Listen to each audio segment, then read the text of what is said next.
بسم اللہ الرحمن الرحیم۔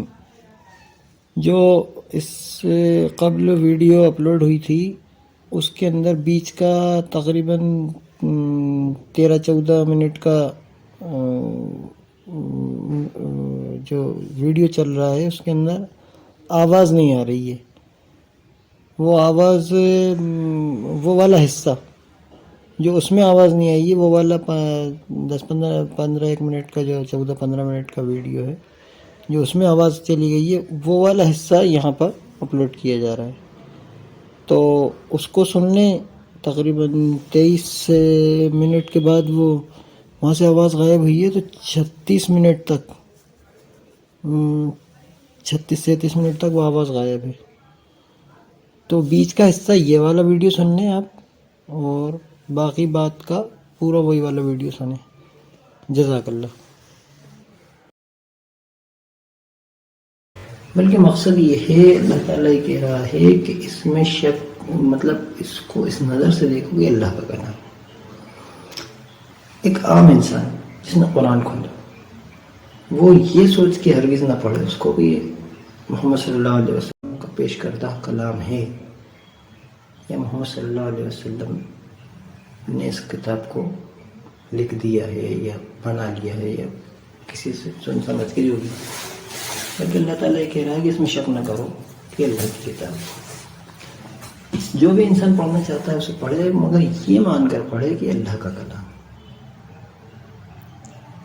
یا محمد صلی اللہ علیہ وسلم نے پیش کیا ہے تو یہ کہہ کر پیش کیا ہے کہ اللہ کا کلام۔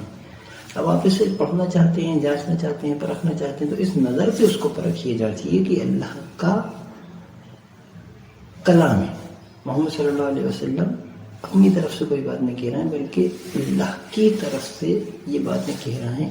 اس چیز کو سامنے رکھ کر، اس بات کو ایک ذہن کے اندر ایک اپنے خاکہ بنا کر کہ اللہ کا کلام ہے، اب آپ پڑھنا شروع اس کو کریں۔ وہ بات کی بات ہے، آپ کو پڑھنے کے بعد ایسا لگے کہ نہیں یہ تو اللہ کا کلام نہیں ہو سکتا، وہ ایک دوسری بات ہے، لیکن یہ کم سے کم اس نظر سے تو پڑھیں۔ جب آپ اس نظر سے اس کو پڑھیں گے تو آپ خود دیکھیں گے کہ آپ کو اس کے اندر شک رہے گا ہی نہیں کہ اللہ کا کلام، آپ کو یقین ہو جائے گا کہ اللہ کا کلام۔ جب آپ آگے پڑھیں گے تو اس کے اندر آپ کو یقین ہو جائے گا۔ بہرحال یہاں پر جو صفات بتائی گئی ہیں وہ یہ کہ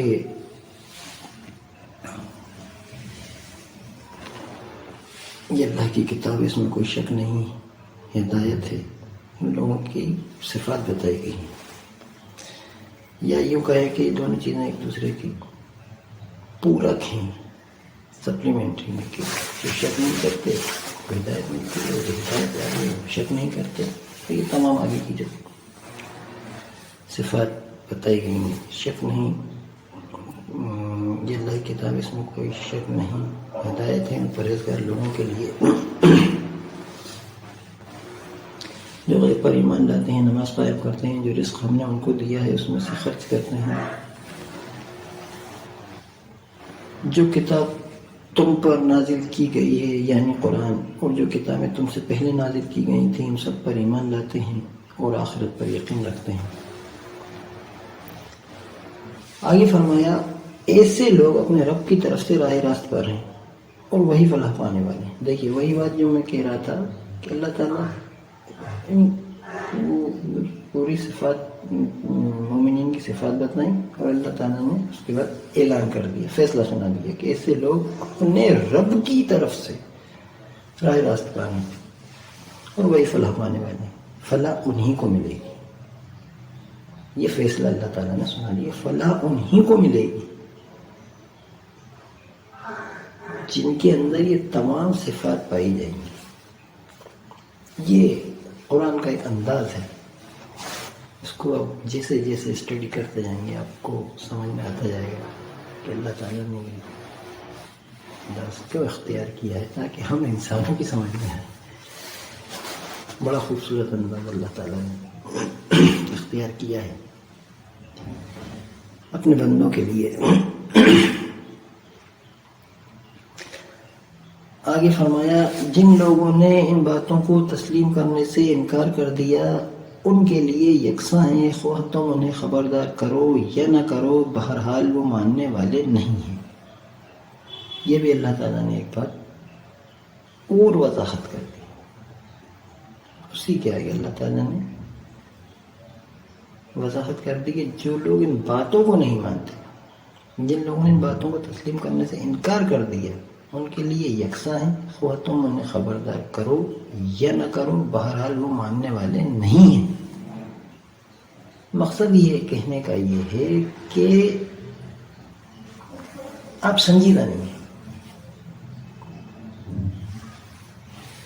جو اوپر صفات بیان کی گئی ہیں، ان صفات کے اوپر جتنی بات کہی جا رہی ہے، ان باتوں کو لے کر آپ سنجیدہ نہیں ہیں۔ آپ کو سنجیدہ ہونا چاہیے، یہ بیان کیا جا رہا ہے کہ حقیقت تو یہی ہے جو قرآن میں بیان کر دی۔ حقیقت یہی ہے کہ کامیاب وہی لوگ ہیں جن کے اندر یہ صفات ہیں اور جو ان باتوں سے انکار نہیں کرتے، اور جو انکار کرتے ہیں ان کو خبردار کرنا یا نہ کرنا برابر ہے، بہرحال وہ ماننے والے نہیں ہیں۔ لیکن ان باتوں کی حقیقت کیا ہے، ان باتوں کو ماننا چاہیے نہیں ماننا چاہیے، کم سے کم اگر کوئی غیر مسلم ہے تو ان باتوں کو سنجیدگی سے سوچے، غور کرے کہ یہ باتیں کیوں کہی گئیں، اس کے پیچھے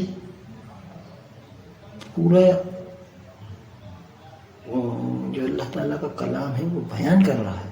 وہ باتیں جو آپ پورا قرآن کو آگے دیکھیں گے، پڑھیں گے، جب سمجھیں گے تو آپ کو سمجھا گے یہ باتیں بالکل صحیح لکھی۔ پھر اللہ تعالیٰ کہہ رہا ہے کہ ختم اللہ علی قلوبہم وعلی سمعہم وعلی ابصارہم غشاوہ ولہم عذاب عظیم۔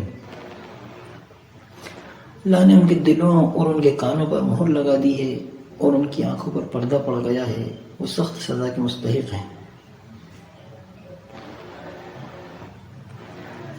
یعنی میں پھر غیر مسلموں سے تھوڑا سا مخاطب ہو کے یہ بات کہوں گا کہ آپ بالکل یہ نہ سوچیں کہ بالکل اللہ تعالیٰ نے مہر لگا دی آپ کے کانوں اور آنکھوں پر، نہیں، ایسا نہیں۔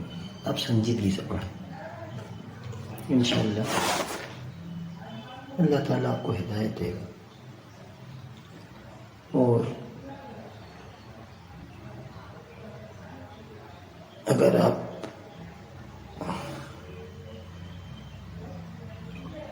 کجرا بھی اختیار کریں گے، ہٹ دھرمی کریں گے، ایک بات جسے کہتے ہیں نا ریشنل لگنے کے باوجود اس کو آپ نہیں مانیں گے کسی تعصب کی بنا پر، تو پھر یہ اللہ تعالیٰ کا فیصلہ ہے کہ اللہ تعالیٰ قانون یہ مہر لگا دے گا، آنکھوں پر پردہ پڑ جائے گا، دلوں اور کانوں پر مہر، اور ان کی آنکھوں پر پردہ پڑ گیا ہے، وہ سخت سزا کے مستحق ہیں۔ آگے فرمایا وَمِنَ النَّاسِ مَن يَقُولُ آمَنَّا بِاللَّهِ وَبِالْيَوْمِ الْآخِرِ وَمَا هُم بِمُؤْمِنِينَ۔ بعض لوگ ایسے ہیں جو کہتے ہیں کہ ہم اللہ پر اور آخرت کے دن پر ایمان لائے، حالانکہ در حقیقت وہ مومن نہیں ہیں۔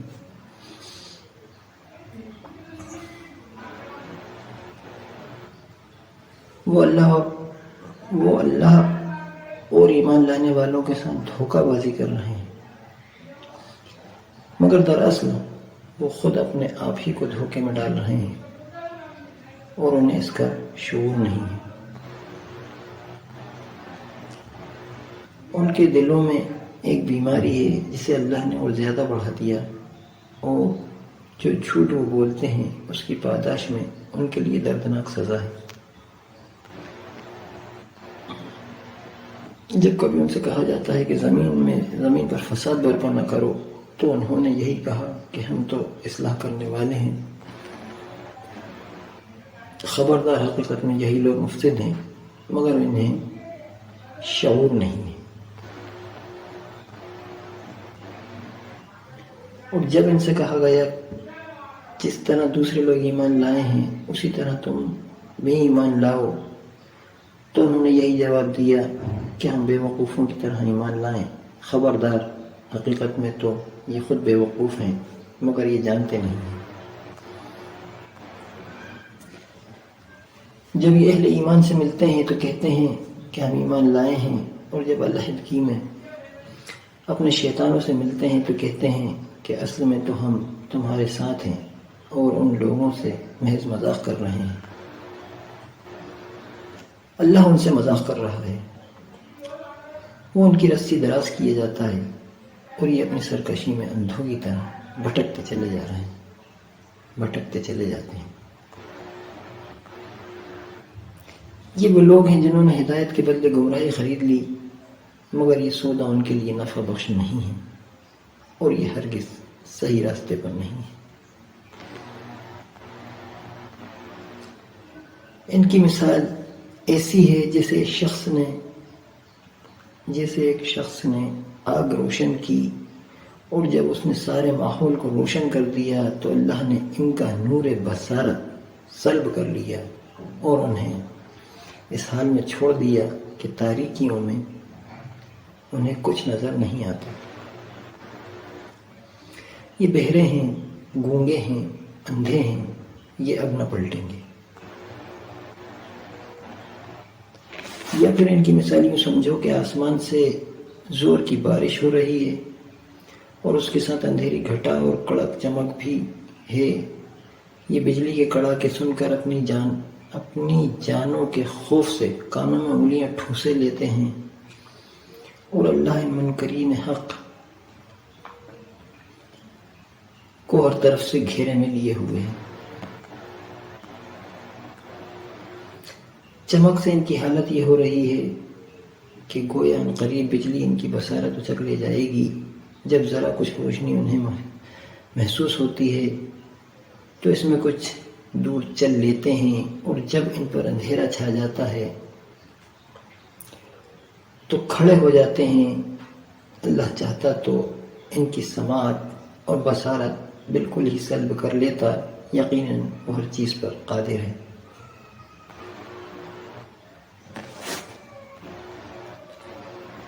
یہ خطاب ان لوگوں کی طرف جو کردار ان منافقین کا اللہ تعالیٰ نے بیان کر دیا کہ یہ وہ لوگ جو بظاہر اسلام لے آئے تھے، محمد صلی اللہ علیہ وسلم کو دھوکہ دیتے تھے، لیکن وہ اصل میں ان کے دلوں میں ایمان نہیں تھا۔ اس لیے اللہ تعالیٰ نے ان لوگوں کی پورا نقشہ کھینچ کے بتایا ہے کہ کون لوگ ہیں اور ان کا انجام کیا ہوگا۔ یہ پورا پچھلا ہفتے بس یہاں تک اللہ تعالیٰ نے ان کی غلطیوں کو واضح کیا، ان کی جو دلوں کے اندر جو روک تھا اس کو بتا دیا، ان کی خصلتیں بتا دیں۔ لہذا ایک انسان کو چاہیے کہ غیر سنجیدگی کے ساتھ اب ہنسی اور ٹھٹا نہ کرے، اللہ کا کلام ہے، ورنہ فیصلے تو اللہ ہی کے اترنے ہیں، آپ اور ہم تو کچھ بھی نہیں کر سکتے، ہم تو اس کے بندے ہیں۔ اللہ تعالیٰ کی رائے یقیناً وہ ہر چیز پر قادر ہیں۔ آگے اب جو بیان شروع ہو رہا ہے، اس تک اصل میں آپ کو لانا چاہ رہا تھا کہ یہاں سے اصل بیان شروع ہو رہا ہے انسان سے۔ یا ایھا الناس، یہاں سے اصل بیان شروع ہے۔ یہ آیت نمبر 21 ہے، 20 آیات کے بعد یہ آیت نمبر 21 میں یہاں سے اب آپ کو توجہ دینی ہے، جس طرف میں آپ کو خاص طور سے متوجہ کرنا چاہ رہا تھا۔ پیچھے اللہ تعالیٰ نے ایمان والوں کی صفات بتائیں اور منافقین کی بھی جو حرکتیں اور تمام بیان کر دیں، اس کے بعد